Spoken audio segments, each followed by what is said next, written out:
एक दिनचर्या कोई पकड़ लीजिए, एक आज्ञा पालन कीजिए। अगर 100 आज्ञा ना पालन करने की सामर्थ्य आ जाए तो बताना, एक कोई आज्ञा पालन कर लीजिए, वो 100 आज्ञा पालन, और एक आज्ञा उल्लंघन कर दीजिए, 100 आज्ञाओं से आपको नीचे गिरा देंगे।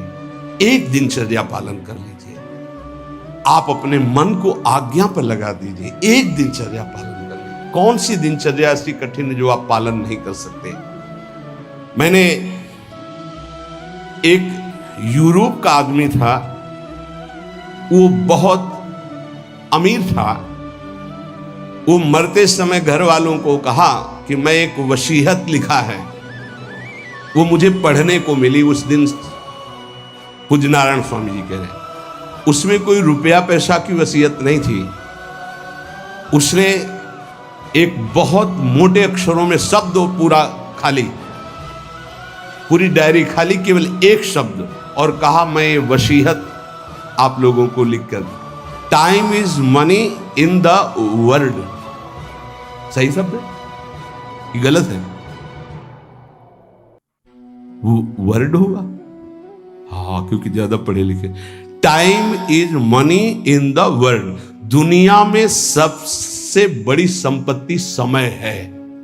दुनिया में सबसे बड़ी संपत्ति समय है।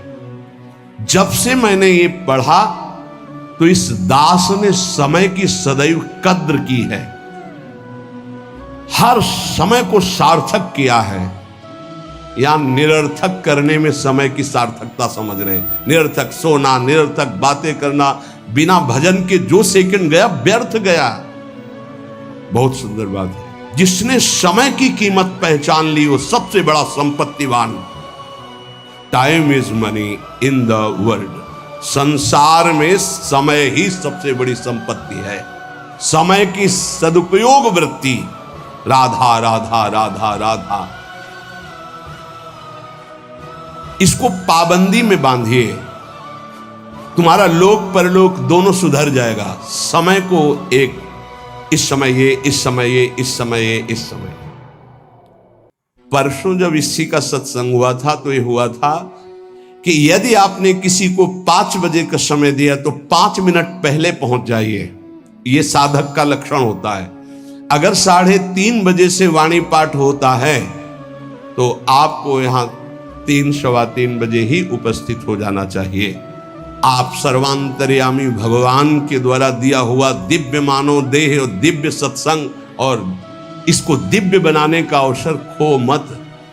नहीं, ये सोने के लिए नहीं, ये व्यर्थ के लिए नहीं, ये मुंह दिखी करने के लिए नहीं है, ये अंतः से पालन करने के लिए है।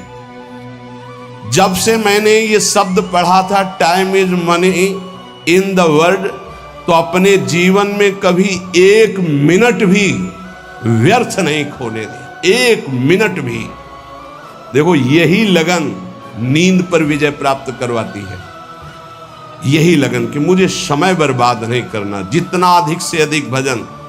पता नहीं आज शाम हो कि ना हो, हम क्यों अपने इस दिव्य समय को नष्ट करें।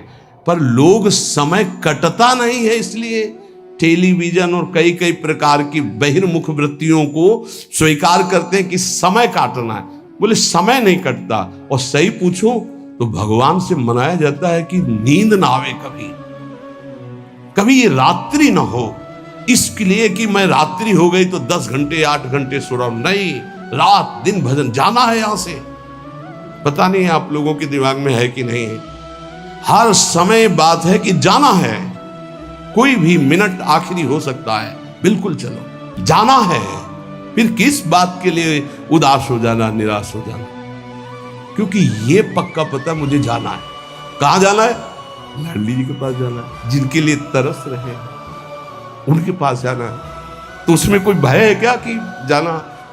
जिनके लिए हम तरस रहे, तड़प रहे, उनके पास जाना है। जहां अनंत जन्मों से बिछड़े वहां जाना है।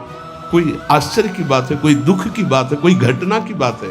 और जाने का ही बुलावा है। एक माई है, भयंकर कैंसर से पीड़ित है। मुस्कुराहट के सिवा कभी हमने उसके मुख में उदासी नहीं देखी।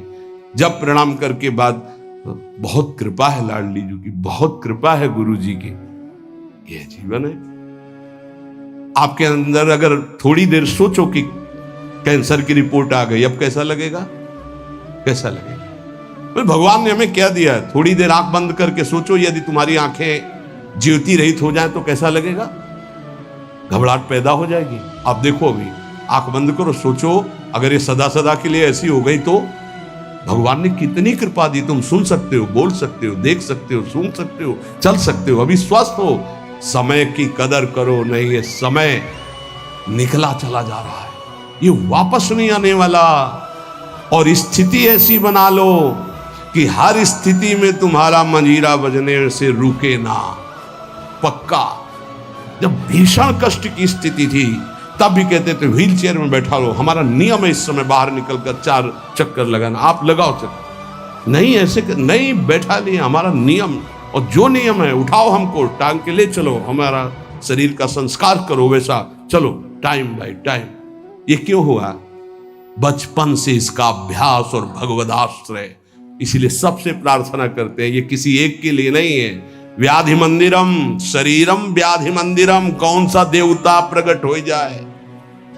किडनी फेल कर, कितने प्रकार के रोग हैं भैया। और एक बार जहां रिपोर्ट आई कैंसर, खत्म किया, भजन साधन सब खत्म, चेहरे का रंग बदल, दिल बोले ब्लॉक हो गए इस दोनों न से। अब वो परेशान है, अरे ब्लॉक नहीं, फेल हो जा पास हो जा, इसमें क्या जाना। राधा राधा हर समय तैयार है, जैसे आर्मी का जवान तैयार रहता है बॉर्डर पे कि कहीं से भी गोली आ सकती है, ऐसे बिल्कुल तैयार रहो, पक्का तैयार रहो। बार बार कह रहे हैं सावधान, समय की कीमत को पहचानो, हर श्वास में राधा राधा। एक हित धाम में आए थे, बोले अब बस वृंदावन आ रहा हूं, तो अचानक श्री जी की कृपा से दृष्टि में हमका, आप जाइएगा मत, अब यहीं रहिएगा। बोले नहीं, अभी कुछ बेचने को रह गया, बेच करके बस फटाक से आया। हमका पता नहीं भगवान की क्या लीला है, हमारा मन कह रहा है मत जाइए। बोल नहीं महाराज, अभी जब कई महीना नहीं आए तो परिचय के जो आते थे पूछा, तो उन्होंने बताया उनका एक्सीडेंट हो गया, कई जगह से उनके अंग टूट चुके हैं। वैसे फिर जब आए थे तो एम्बुलेंस में आए थे कई महीने बाद, तो रो रहे थे। भगवान प्रारब्ध टालना चाहते थे पर प्रारब्ध प्रबल हो गया, आप आज्ञा पर महत्व नहीं दिए, और वो ऐसी परिस्थिति कभी नहीं आ सकती। बड़े स्वस्थ और चलते फिरते, सूचना मिली कैंसर, 2 महीने में हालत खराब, पर वो तो समर्पित थे, तो यहाँ वेदांत हॉस्पिटल में आके धाम बेसरी।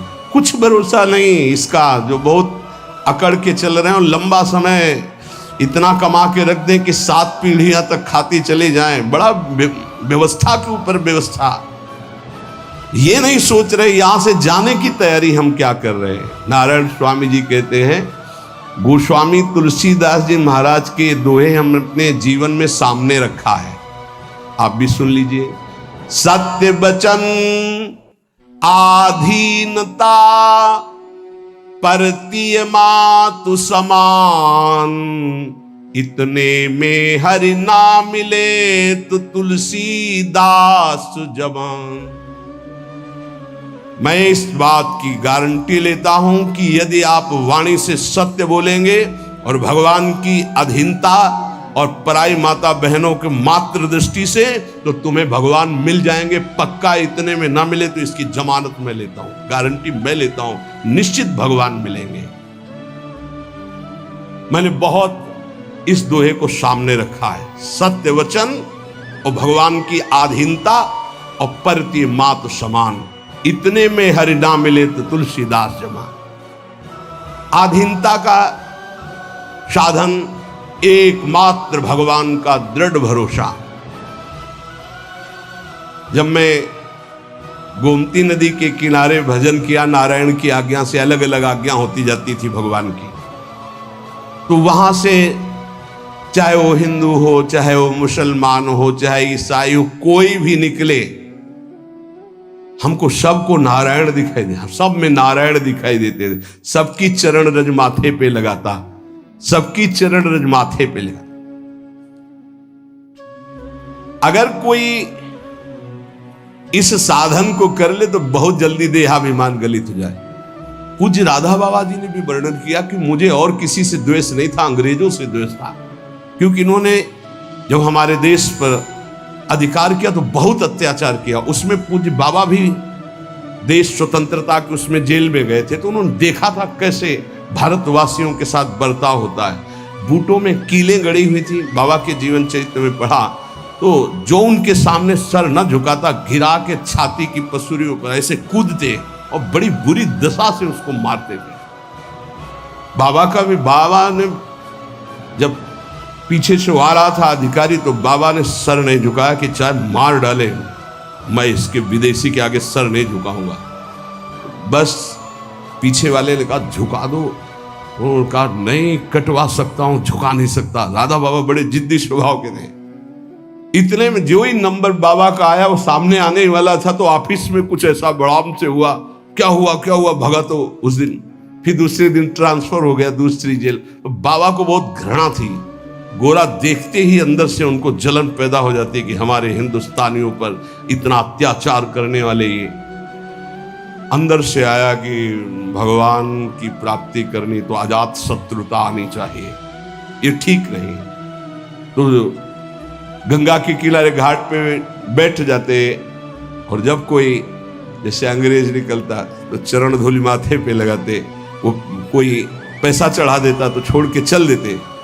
तो एक दिन जब भगवान ने देखा कि अंग्रेजों के प्रति घृणा खत्म हो गई तो एक अंग्रेज आया और बाबा की जो भद्र करवाई हुई सर थूक दिया ऊपर। तो उनका गोरे ठाकुर अब ईर्ष्या आपसे या द्वेष आपसे या घृणा नफरत नहीं हो सकती, आप ही हो। बस अंदर से वृत्ति गायब हो गई और हुआ काम हो गया, अब मुझे इसकी जरूरत नहीं। तो यहां ये कह रहे कि दास ये कहता है कि यदि सबके प्रति, देखो महापुरुषों के वचन है, यहां अगर परम पद में आरूढ़ होना है, भगवत प्राप्ति करनी है तो सर्वान वस्तुतया निरीक्ष परम स्वाराध्य बुद्धिर्मम। बहुत कठिन बात है। नारायण नारायण। एक बार दास से कोई बिगड़ा तो दास ने सर झुका दिया और कहा पादुका उतारो और इस पर प्रहार करो। फिर भी हे नाथ आपसे द्वेष नहीं हो सकता। कैसे कोई इन महापुरुषों को समझे। पैर का जूता निकालो और सिर को खूब पीटो, ये सिर भी आपका है, नाथ आप ही हो। ये स्थिति है, ये स्थिति है, नाथ आप ही हो। आज तक परिस्त्री को आंख उठाकर कभी काम भाव से नहीं देखा। क्या महापुरुषों ने करुणा करी कि अपनी स्थिति बताई। जब कभी मन ने साधन काल में आकर्षण किया तो हमने ऑपरेशन करके दिखाया मन को कि क्या है। चमड़े से ढका हुआ शरीर, मांस, हड्डियां, मूत्र द्वार, मल भरा हुआ उदर में, फौरन मन भागा और नारायण की शरण में गया। ये क्यों लिख रहे हैं? साधकों के लिए। कभी कोई पाप कर्म, नारायण तब अज पा जा। आपसे प्रार्थना है जब आपका मन ऐसे करे तो ऑपरेशन करके मन को दिखाए कि कुछ नहीं है, व्यर्थ में क्यों समय नष्ट करोगे, क्यों हृदय मलिन करोगे। जो नियम तुम स्वयं स्वीकार किए हो या गुरुदेव ने दिए हो उसे कभी भी किसी भी स्थिति में नहीं छोड़ना चाहिए। चाहे सुखद परिस्थिति हो चाहे दुखद परिस्थिति हो, आप उपस्थित हैं उस समय। चाहे वो भजन का हो, चाहे वो सेवा का हो, चाहे वो व्यवहार का हो, आप ध्यान दीजिए, आपको परमार्थिक बहुत लाभ होगा यदि आप ऐसा करेंगे। भगवान की जो इच्छा है उसमें तुम राजी होना सीख जाओ। ये बात हमने एक, जैसे वो यूरोप की उससे, ऐसे हमने एक, अब हमको तो ज्यादा अंग्रेजी आती नहीं, let the will of God be done, DONE है डन। हाँ भाई, हम तो ज्यादा पढ़े कि जो भगवान की इच्छा है उसमें अपनी इच्छा को मिला दो। मैंने ये सूत्र अपनी डायरी पे लिखा। हमारे यहाँ चतुराशी जी में, ये तो अंग्रेजी से लिखा, हिंदी से, जोई जोई प्यारो करे सोई मोहि भावे। ये सूत्र है, अगर इसको स्वीकार कर लिए, समस्त चिंताओं से मैं मुक्त हो गया इस सूत्र से। भगवान की जो इच्छा है उसमें अपनी इच्छा मिला दो।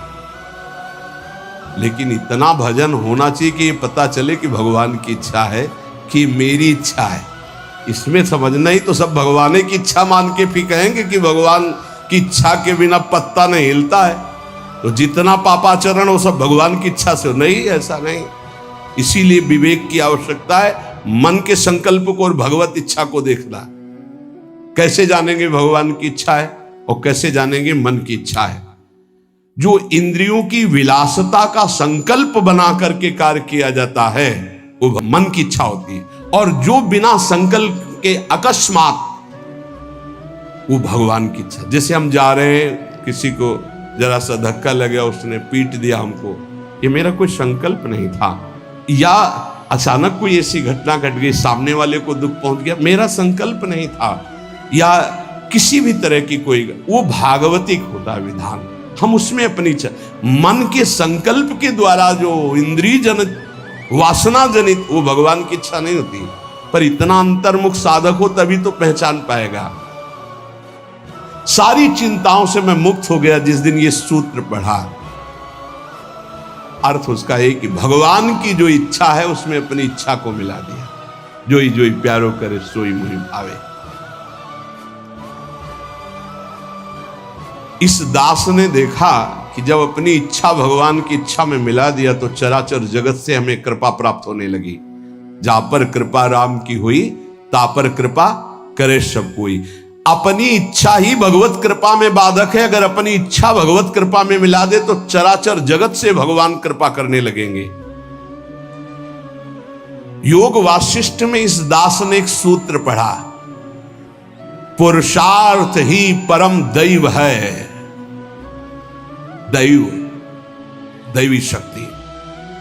प्रारब्ध को लेकर बैठ जाना, अब जो लिखा होगा वही हो जाएगा, हमको कर नहीं। जब दास ने योग वासिष्ठ में सूत्र पढ़ा कि पुरुषार्थ ही परम दैव शक्ति है, तो इस दास ने इसका अनुभव करने के लिए प्रयासशील, पुरुषार्थ ही सब कुछ है। रात दिन एक करके भजन करो, देखो सब पर विजय प्राप्त हो जाएगी। कभी कभी प्रारब्ध बाधा पहुंचाने की चेष्टा करता है, पर प्रबल पुरुषार्थ प्रारब्ध को रौंद देता है। प्रबल पुरुषार्थ, पुरुषार्थ जो साधन भजन मिला है इसमें प्रयत्नशील। यहां कह रहे हैं कि भगवान की कृपा प्राप्त करने के लिए पुरुषार्थ, प्रबल पुरुषार्थ, प्रबल पुरुषार्थ ही भगवान के सिद्धांत की अनुभूति कराता है। प्रबल पुरुषार्थ ही प्रारब्ध के सिद्धांत की धज्जियां उड़ा देता विधान की। पुरुषार्थ में बड़ा बल है, बड़ा बल है। पर पुरुषार्थ भगवान के नाम जप से माना जाएगा, और ये लौकिक पुरुषार्थ प्रारब्ध को नहीं मिटा सकता। भगवान का नाम जप, जब हमारा पुरुषार्थ प्रबल होता है भगवत कृपा से, तब अद्वैत भाव की सिद्धि अत्यंत अनिवार्य हो जाती है। हर मार्ग के उपासक को अद्वैत भाव, एकमात्र जो सर्वत्र है वो यहां भी है, गुरुदेव भगवान के। इसके बाद द्वैत प्रेम का आता है। पहले द्वैत से अद्वैत और अद्वैत से द्वैत।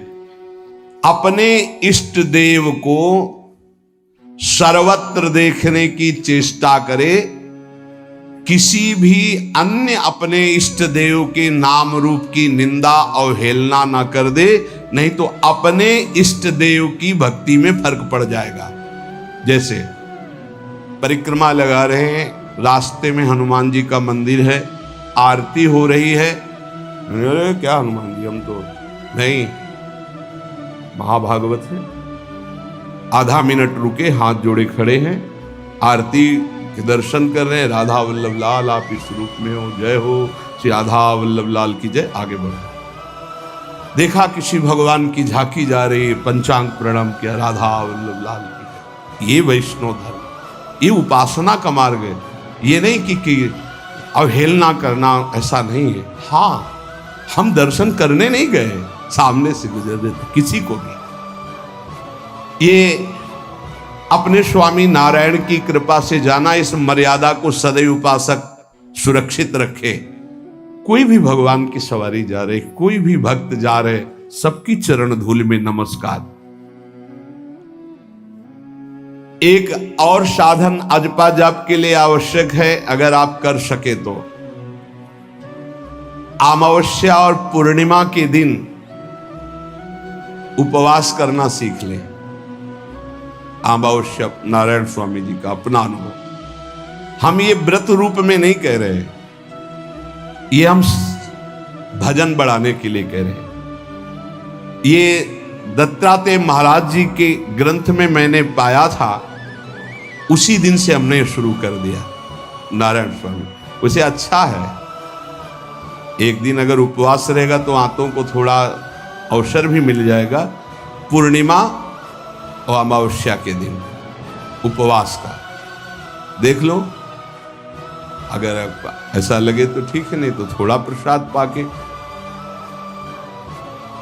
गृहस्थ में अगर पूर्णिमा अमावस्या के दिन किसी तीर्थ धाम या कहीं भी जाए तो किसी का भी दिया हुआ कुछ ना खाए, क्योंकि उस दिन का प्रतिग्रह बहुत बड़ा प्रतिग्रह माना जाता है।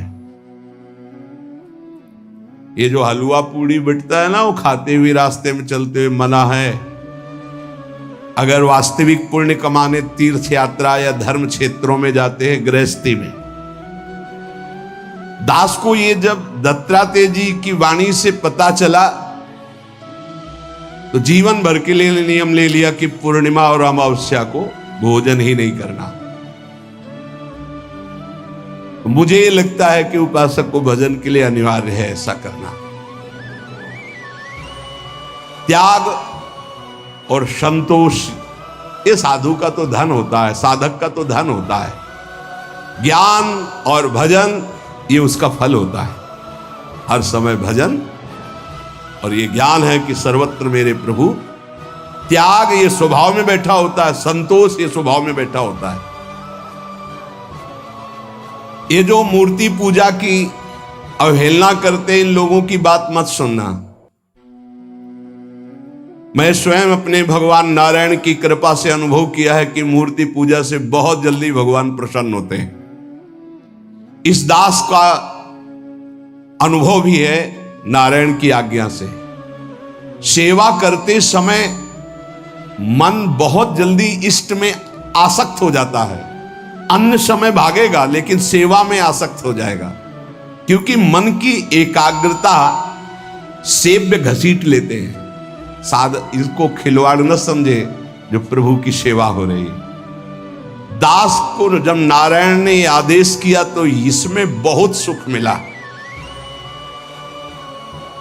भक्ति ईश्वर प्राप्ति में समर्थ है, पर यह ज्ञान अत्यंत आवश्यक होना चाहिए। जब सर्वत्र भगवान है तो मूर्ति में भगवान क्यों नहीं? ये जो लोग खंडन मंडन करते हैं, यह अधूरा ज्ञान है। मेरे ख्याल से अधूरे ज्ञान से परमार्थ में काम नहीं चलता है। जैसे एक टांग से चलना बड़ा कठिन होता है, ऐसे ही कि वो निराकार है इतना ही मान लेने से नहीं होगा। जैसे दो टांगों से आराम से चला जाता है तो वो निराकार भी है, वो साकार भी है, वो साकार भी है और निराकार है। दोनों की उपासना हम करते हैं। जैसे साकार रूप में ये कर रहे, निराकार रूप में सब अंतर्यामी रूप में भगवान सबके हृदय में विराजमान है। काम क्रोध लोभ मोह के दमन का साधन जो गृहस्थी में समझते हैं कि बड़ा कठिन है, ऐसा ना समझें। गृहस्थी में इन साधनों का तुम नियम लीजिए, भगवान तुम्हें सामर्थ्य देंगे कि तुम संयमी बन जाओगे, तुम सहनशील बन जाओगे, काम क्रोध लोभ मोह पर विजय प्राप्त कर लोगे। पर जो विरक्त जन हैं उनको तो कोई भी गुंजाइश इस विषय में नहीं है। इसलिए जिससे यहाँ का कड़ा शासन है कि आप परिवार से संभाषण नहीं कर सकते बिना आज्ञा के।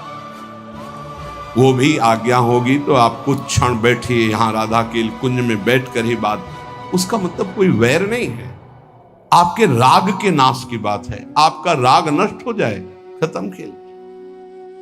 गुरु की कृपा से ही सब साधन की जानकारी होती, सब साधन चलने का उत्साह होता और सब साधन की पूर्णता भी होती है।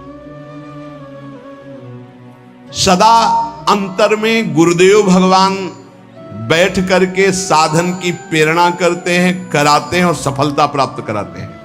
इसीलिए कहा कि व्यक्ति कभी गुरु नहीं हो सकता और गुरु कभी व्यक्ति नहीं हो सकता। वैसे मेरा हृदय तो बहुत कठोर है, नारायण स्वामी जी कहते हैं, पर पता नहीं कैसे रिझाए माखन चोर की आकर के मेरे हृदय को माखन बना दिया।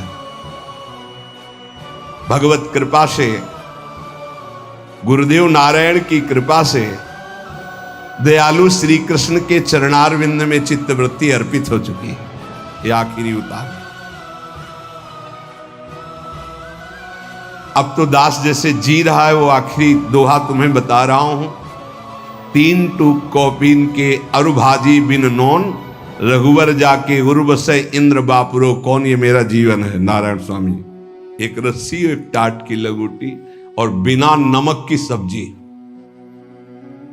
मेरे हृदय की स्थिति है, ना मुझे मोक्ष चाहिए, ना 14 लोकों का राज्य चाहिए, ना मुझे ज्ञान चाहिए, ना भक्ति चाहिए, बस केवल केवल सुमिरन, बस याद में उनकी डूबा रहता हूं, बस कुछ नहीं चाहिए। देखो मेरे हृदय में जो था मैंने बता दिया, तुम देखो अपने हृदय में क्या लाना चाहते हो। नारायण नारायण नारायण। नारायण स्वामी के जीवन की ये अमूल्य शब्द आप सुने।